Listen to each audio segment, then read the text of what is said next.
Once upon a time. That is how most fairy tales begin.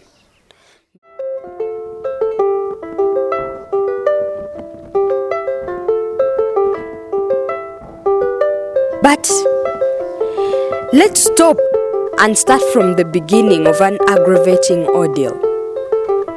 A tale one cannot tell but rather structure in rhythmic buzz and cement, in word play guised as child's play.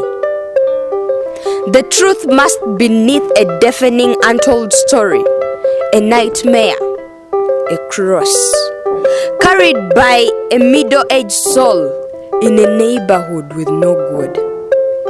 Violence ate through her flesh like termites on wood. She went days minus good shelter, care, or food. The best she had was hope.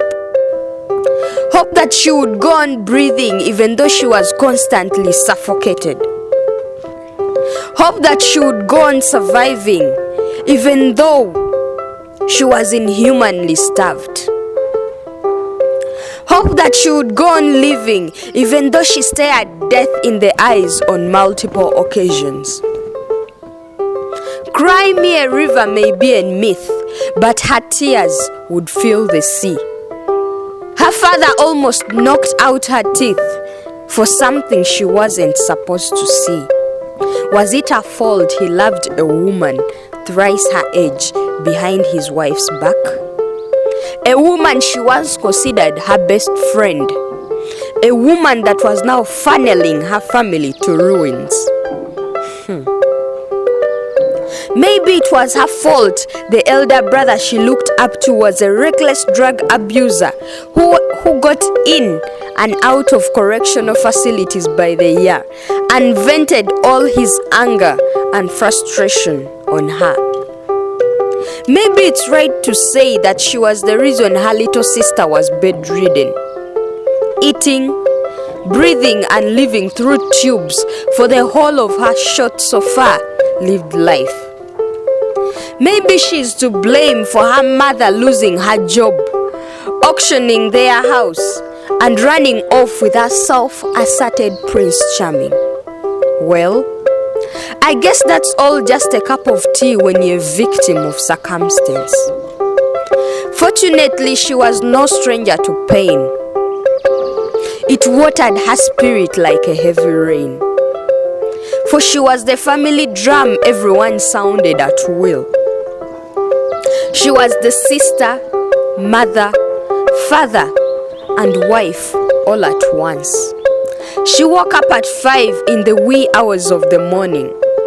Every day, through the day, she tolerated or attended to everyone's insults, demands, naggings, and beatings.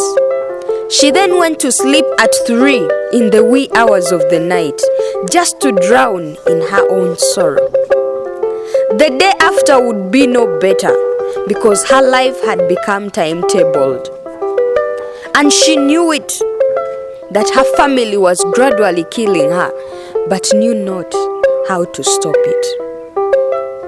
In her diary lay her ambitions, persistence, and urge to win. But her heart nested her desolation. She felt being born was a sin.